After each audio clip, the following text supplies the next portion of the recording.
It is difficult to appreciate just how far artificial intelligence has advanced and how far it is advancing, because we have a double exponential at work. We have an exponential increase in hardware capability, and we have an exponential increase in software talent that is going into AI. So whenever you have a double exponential, it's very difficult to predict. People's predictions are almost always going to be too conservative in terms of thinking it'll be further out than it is. People thought defeating Go was either never or 20 years away. That was the world's best Go player was defeated. And now that same AlphaGo system can defeat the top 50 players simultaneously with 0% of a chance of them winning. Yep. And that's 1 year later. So the degrees of freedom to which artificial intelligence is able to apply itself are really increasing. I think the part of the role of government is to make sure the public is safe, like to take care of public safety issues. And I think the right move is to establish some government regulatory agency which at first is just there to gain insight. So it's not about like shooting from the hip and just putting in rules before anyone knows anything, but you got to set up the agency. It's got to gain insight. Once that insight is gained, then start applying rules and regulations. We have that for the for aircraft, the food, and I don't think anyone wants the FAA to go away or the FDA to go away or any of those regulatory agencies. I think we just need to make sure people do not cut corners on AI safety. It's going to be a real big deal, and it's going to come on like a tidal wave. I watched a recent interview with Elon Musk, and his largest fear for future was AI. What are your thoughts on AI and how it could affect the world? I have pretty strong opinions on this. I'm really optimistic. Right? I'm an optimistic person in general. I think you can build things and the world gets better.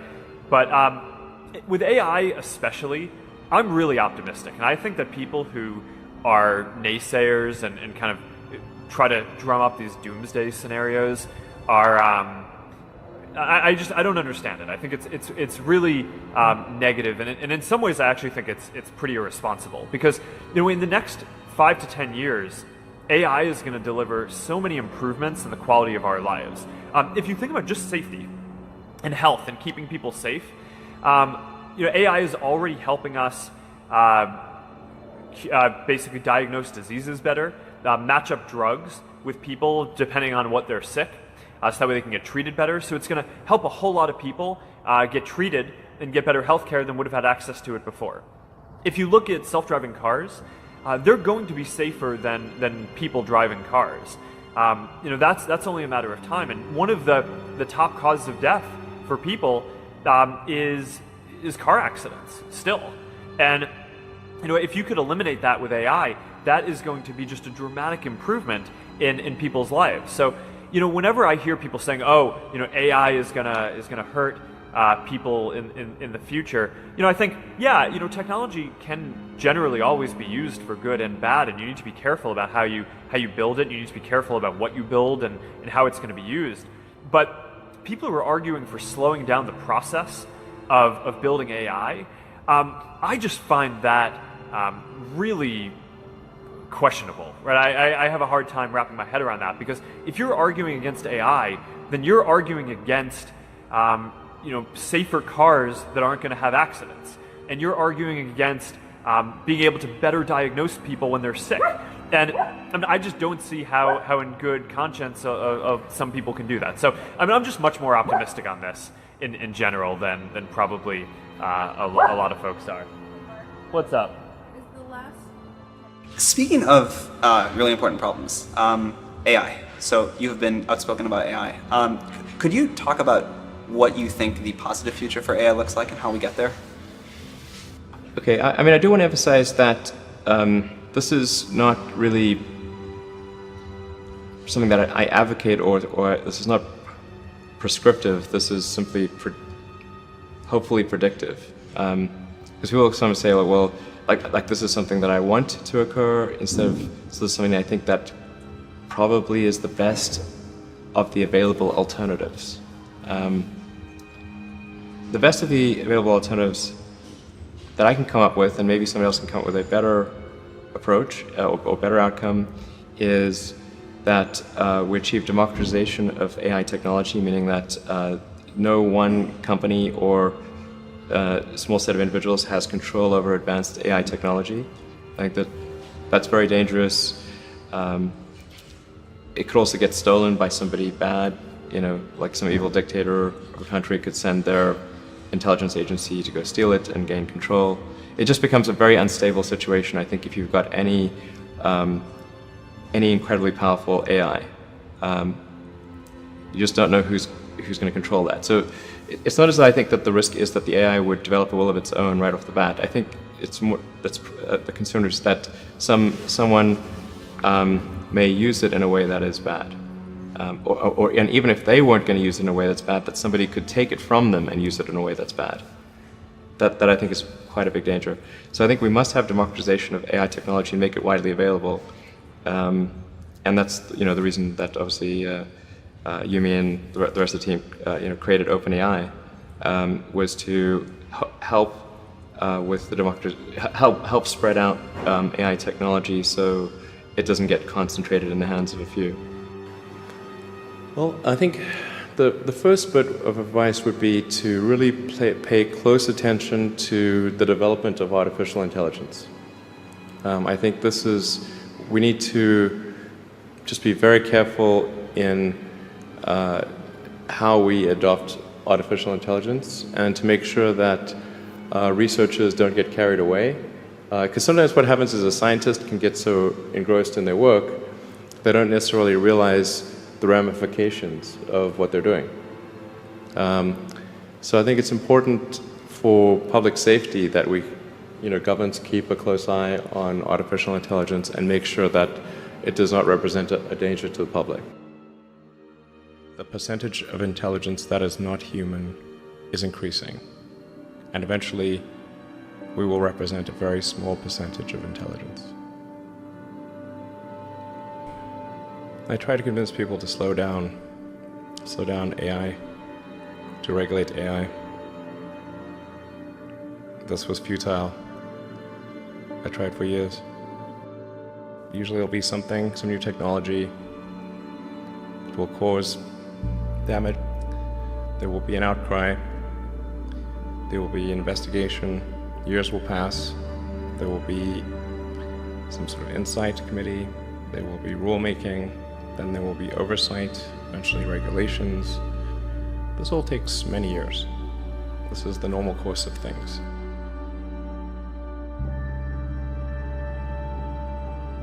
This time frame is not relevant to AI. You can't take 10 years from the point at which it's dangerous. It's too late.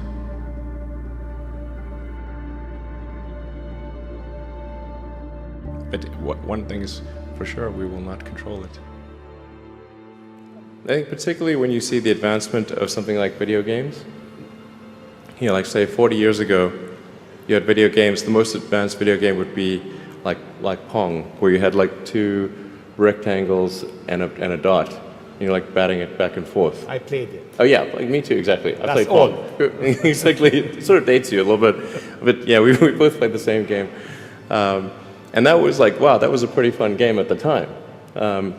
But now you can see a video game that's photorealistic, almost photorealistic, and millions of people playing simultaneously. And you see where things are going with virtual reality and augmented reality. And if you extrapolate that out into the future with any rate of progress at all, like even 0.1% or something like that a year, then eventually those games will be indistinguishable from reality. They'll be so realistic, you will not be able to tell the difference between that game and the reality as we know it. And then it seems like, well, how do we know that that didn't happen in the past and that we're not in one of those games ourselves?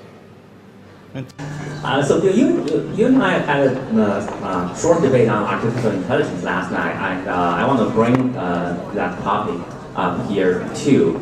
I also understand, Elon, recently you said that artificial intelligence advances is like something in the demon. That generated a lot of hot debate. Baidu's chief scientist Andrew Ng recently said during an interview that worrying about the dark side of artificial intelligence is like worrying about overpopulation on Mars. How would you address that? He said it's a distraction with the scientists in artificial intelligence. I think that's a sort of radically inaccurate analogy. I know a bit about Mars. So the risks with sort of digital superintelligence, and it's important to appreciate that it wouldn't be just human level; it would be superhuman, almost to the it would just zip right past humans to be way beyond anything we can really imagine. I think a more appropriate analogy would be like if you consider, say, nuclear research, with the potential for a very, very dangerous weapon, releasing the energy is easy. Containing that energy safely is very difficult. And so I think the right emphasis for AI research is on AI safety. We should put vastly more effort into AI safety than we should put into advancing AI in the first place, because it may be good or it may be bad, and it could be catastrophically bad. It could be the equivalent of nuclear meltdown. So you really want to emphasize safety. So I'm not against the advancement of AI. I want to really be clear about this, but I do think we should be extremely careful. And if that means it takes a bit longer to develop AI, then I think that's the right trade-off. We shouldn't be rushing headlong into something that we don't understand. Bill, I know you share similar views with Elon, but is there any difference between you and him? I don't think so. Okay. I mean, he actually put some money out to help get some of the coin on this, and I think that is absolutely fantastic. You know, for people in the audience who want to read about this, I highly recommend this Boston book called Superintelligence. But the basic point that Elon just made, that we have a general purpose learning algorithm that evolution has endowed us with. And it's running in an extremely slow computer. Very limited memory size, ability to send data to other computers. We have to use this cutting mouth thing here. But it's also whenever we build a new one that starts over, it doesn't know how to walk. It's a really long root process. So believe me, as soon as this algorithm, taking experience and turning it into knowledge, which is so amazing, and of course we have not done in software. As soon as you do that, it's not clear you'll even know when you're just at the human level. You'll be at this superhuman level almost as soon as that algorithm is implanted in silicon.